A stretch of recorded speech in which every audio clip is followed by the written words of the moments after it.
Edmonton. Backlash from a weekend Facebook post led a West Edmonton Mall candy store to remove a tasteless statue on Monday. Stern-faced, and holding a pipe and a stone axe, the statue serves as a lollipop stand, using colorful candy to act as feathers in the figure's headdress. Bubble and Gum, a candy store at West Edmonton Mall, was asked to remove a statuette of a stereotypical Indigenous man used as a lollipop stand. Montana courts. Bubble and Gum store manager Jackie Zahariak said the statue had been in the store since July 10, shortly after the store opened on June 27, but had been at the back for almost 3 weeks after a shopper complained that it was racist. "I'm not sure why it's such a big thing here in Canada, or in Edmonton," Zahariak said, admitting that she isn't familiar with Indigenous culture. The store returned the statue back to the front on Saturday, the manager explained, believing that the complaint was a one-off. It spent only a day greeting shoppers by the entrance before Montana courts threw it into the limelight. Article continued below. "I was appalled that someone had thought that it was okay," court said. "As a Métis person, I was offended by it. Cultural appropriation happens so frequently to Indigenous people. None of our art or fashion or anything can be trademarked.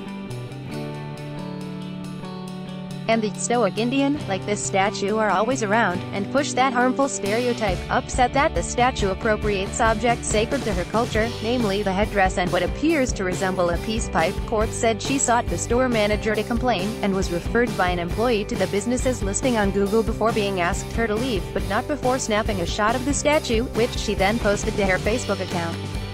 Published on Sunday afternoon, the post has been shared 135 times and has collected over 200 comments. "I wanted to make a complaint and was shut down," court said. "I hope to draw the owner's attention via social media. I never expected it to go viral," Zahariak said. West Edmonton Mall asked the business to remove the statue, and the business complied, but she doesn't believe that the statue is racist. "I think the store would still have it up if it wasn't for the mall, because it's a beautiful piece, and candy stores in the U.S. have it," Zahariak said.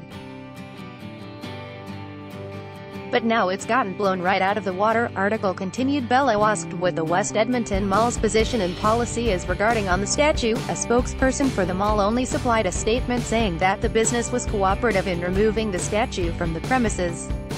While courts agrees that the controversy surrounding the statue grew greater than she expected, and that there are more pressing issues facing Indigenous communities, she believes speaking out against smaller offenses like are important because they're symptoms of a larger problem. "We have our missing and murdered sisters, a large homeless population, higher incarceration rates, and so on," she said.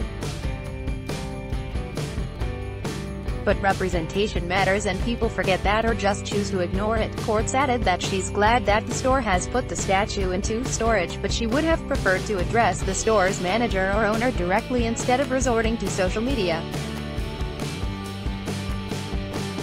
Hamdi Isawi is an Edmonton-based reporter covering the environment and energy. Follow him on Twitter, @HamdiIsawi.